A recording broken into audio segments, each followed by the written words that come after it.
नमस्कार मित्रांनो, trade Kuldeep YouTube चॅनलमध्ये आपले पुन्हा एकदा स्वागत आहे. तर आज आपण बघणार आहोत प्रो ॲप मध्ये स्कॅल्पर मोड चे फीचर वगैरे. हे खूप असे चांगले फीचर आपल्याला प्रो ॲपने दिलेले आहे. यामधून तुम्ही स्कॅल्पिंग करत असाल तर तुम्हाला बरेचसे फायदे मिळणार आहेत. यासाठी मी तुम्हाला याच्यावर क्लिक करून दाखवतो. तर याचा इंटरफेस बघू शकता. इथे तुम्हाला बघू शकता, इथे तुम्हाला टाइम फ्रेम चेंज करण्याचे ऑप्शन आहे. इथे जे तुम्हाला जे एडिटिंग करायला लागणारे टूल्स आहेत, जसे की रेक्टँगल, हॉरिझॉन्टल लाईन, हे सर्व मी आता पुढे पुढे तुम्हाला दाखवणार आहे. त्यानंतर इथे कोपऱ्यात बघू शकता एपेक्स म्हणून जे आपले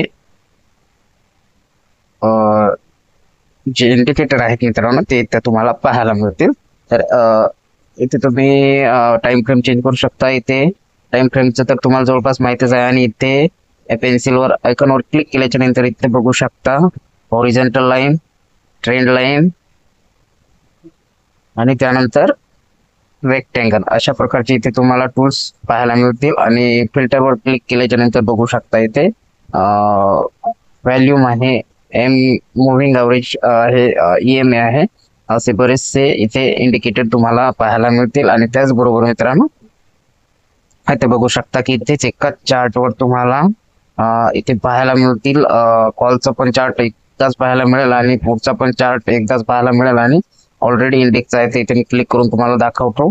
इथे बघू शकता, ते कॉलवर केलं तर हे तुम्ही कॉल आहे. आणि हे जर तुम्हाला चेंज करायचे आता इथे जे कॉल आहेत स्ट्राईक प्राइस, ते जर तुम्हाला चेंज करायचे तर इथून तुम्ही डायरेक्टली चेंज करू शकता. तर इथे सिम्पली म्हणजे एकाच पेजवर तुम्हाला सर्व काही दिलेलं आहे. इथून तुम्हाला कुठे पण कुठं कॉल घ्यायचा असेल तर हे तुम्हाला घेता येईल. बहुत सोप्या याच्यामध्ये इथे फीचर्स दिलेले आहेत मित्रांनो, तर बघू शकता.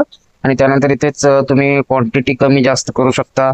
आणि त्यानंतर इथे तुम्ही बायचं बटन आहे. आता माझ्या पैसे नाहीत मित्रांनो, मी त्यामुळे तुम्हाला इथे बाय करून दाखवू शकत नाही. कधी लाईव्ह आल्याच्या नंतर तुम्हाला दाखवण्याचा प्रयत्न करीन. इथेच तुम्हाला जेव्हा ऑर्डर घ्याल तर इथे तुम्हाला तुमचं काय प्रॉफिट लॉस आहे ते एकाच पेजवर पाहायला मिळेल मित्रांनो. तर हे बेस्ट असं ऑप्शन ग्रोने दिले आहे. तुम्हाला कसं काय वाटलं हे कॉमेंटमध्ये नक्की सांगा. काही तुमचे प्रश्न वगैरे असतील तर कॉमेंट जरूर करा, मी त्याचे उत्तर देण्याचे प्रयत्न करील. भेटूया अशाच एका